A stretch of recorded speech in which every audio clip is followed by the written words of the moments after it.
Filosofiak zentzua eta erantzunak ematen ditu, ala galdera eta duda gehiago. Bueno, bien arteko tirabira bada, egia da, azken hitzik ez dagoela, eta orduan, bueno, batzutan erantzuna lasaigarria dira, eta hori parada badaukagu, baina beti ere gero agertzen da galderen zirrikituren bat, orduan bien arteko dantza bada, filosofia bai. Filosofo maitatuak zeintzuk. Ikaslei galdezka, seguronik, azterketan sartzen ez diren horiek.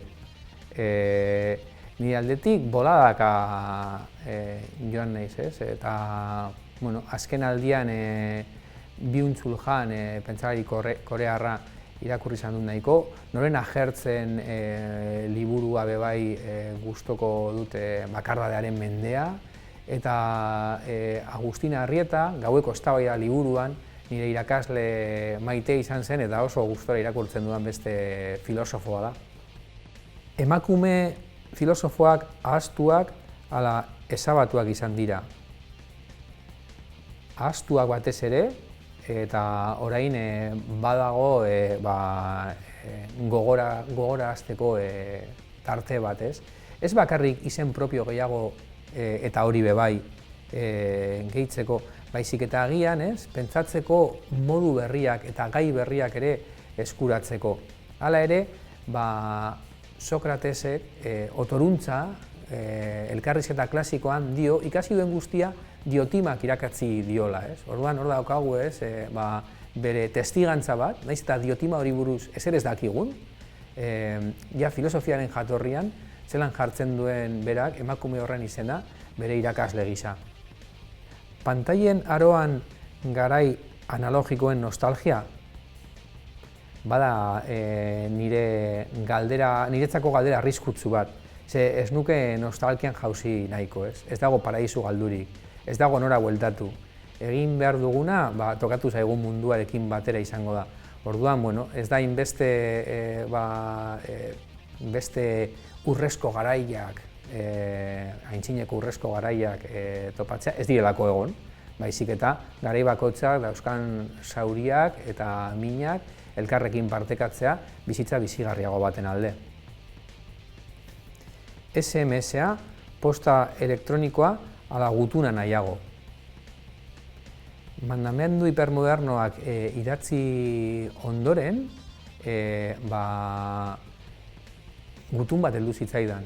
Ezagun batek eskatu zian helbidea, ez nekien oso ondo zertarako, pentsatzen nuen aldizkaria bidaltzeko edo, eta heldu zitzaidan gutun bat, aspaldiko partez, eskuz, papeles eta lumaz idatzia, eta egiten zuen liburu saiakera horren inguruko hausnarketa bat, eta niretzat izan zen zoragarria.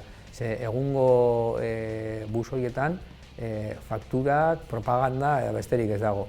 Orduan, bueno, egia da, gutunen poetika gustatzen zaidala.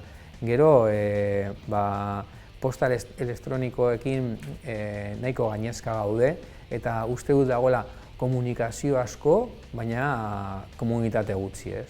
Halako zarata digital bat, eta, bueno, ez dakit horrei ere mugaren bat jartzea ondo legoke. Zein da gaur egungo agora? Twitter, Instagram, TikTok, bueno, ez dakit horiek sare sozialak diren edo sare asozialak, ez?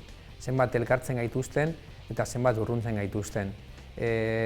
Aurrekoan ikasle batek esaten zidan, zenbat adibidez, aldaketa klimatikoaren inguruan zenbat bideo potente ikusi ditugun sare sozialetan, eta ze gutxi, momentuan inpaktua daukate, baina gero ze ondorio politiko gutxi eduki dituzten horiek, eta zergatik, ez? Eta klasean hitz egiten genuen, eta pentsatzen, esaten zuten ikasle batzuk modu nahiko interesgarrian, agian espektakulo gisa ikusten ditugula, bakoitzak bere sofan. Orduan, ze agora mota diren horiek ere pentsa beharko genuke, ez? Zein da ulertzeko zailena izan den filosofoa? Badira batzuk, ez, euren jerga oso teknikoa erabiltzen dutenak, ez? Heidegger bat eduki ahal dugu buruan edo horrelako hainbat, Baina, bueno, ni pentsatzen du batzutan, zein da niretzako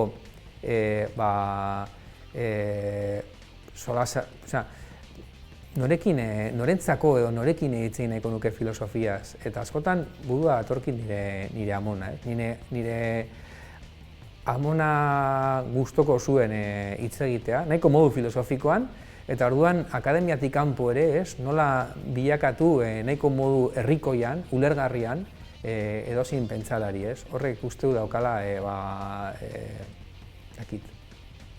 bizitasun gehiago.